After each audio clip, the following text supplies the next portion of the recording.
morning everyone. My name is Binarhani S. KANAKAN, and this morning I am with my partner Ibrahim Kamenza. And it's nice to know that you are here spending your time to watch our PowerPoint presentation, a Pecha Kucha about religion. We just made this for educational purpose, typically for our compliance to our subject purposive communication. What is religion? The Oxford Dictionary defines religion as the belief and worship of a superhuman controlling power. It comes from the human curiosity of how the natural world came to be beginning with mythologies. The major difference between the two is the scientific evidence that disproves and loosely supports the testaments of spiritual doctrines. However, Elder Kim argues that religion is an expression of our collective consciousness. He proposed that religion has three major functions to provide cohesion to help maintain social solidarity, through shared rituals and belief as a social contract to enforce religion's base morals and to help maintain conformity and control. And finally, it offers meanings and purpose to answer any existential questions. The first functions of religion, according to Elder Kim, is to provide cohesion to help maintain social solidarity. Through shared rituals and beliefs can accept any accurate representation of religion. In society as seen throughout history, blind faith in higher power tends to unite uncommon people under beliefs. For example, knights in the time of crusades believed that their quest to retake the Holy Land was the will of God. Thousands of people came together under the common purpose because of their shared belief. It was a false narrative. The Pope used to build an army against his enemies after 2 decades of crusades. The only thing that came out of it was an increased tolerance of violence within clergy. This false narrative is the one of the many examples of their Kim's second functions of religion, which is that serve a social contract to enforce religion's base morals and to help maintain conformity. This is simply an abuse of power. Faithful followers allow established religions to have over them.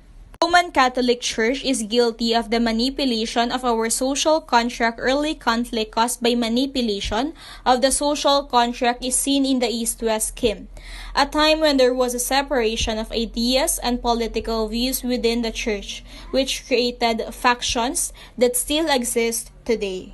The First Crusade and yet the thirst for control remain, and the most factions today still recognize the Pope as a central leader of Christianity.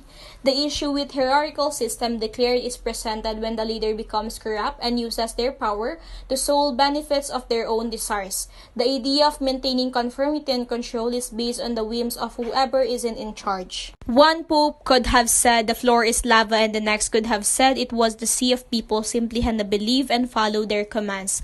As if it was the world of gods, their Kim's third functions of religion is to offer meaning and purpose to answer any existential questions. This word arguably the most fundamental functions of religion. In our modern society, science have answered many questions about the natural world, yet not all of them. Sometimes a life-changing event will happen, and we will wonder why or how. It isn't a question can be answered by scientific theories and laws, so naturally, we turn faith and higher powers out of our control for the reason each person seeks depending on their religion.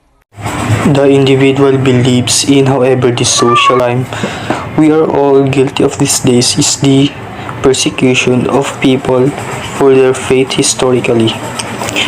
The United States has been melting pot of culturally and religiously different people.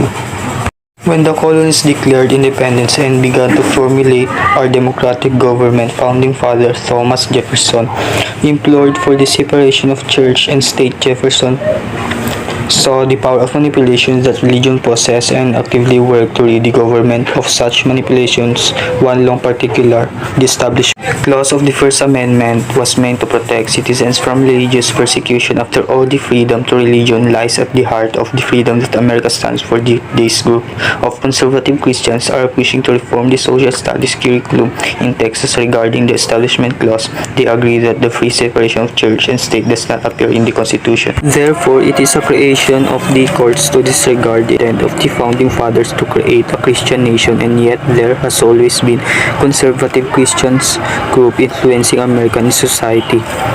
One such instance that comes to mind is the Scopes trial, which was legal case in 1925 that brought the modernist perspective to the spotlight, an idea that an adoption of the religion was necessary in response to new scientific discoveries like evolution.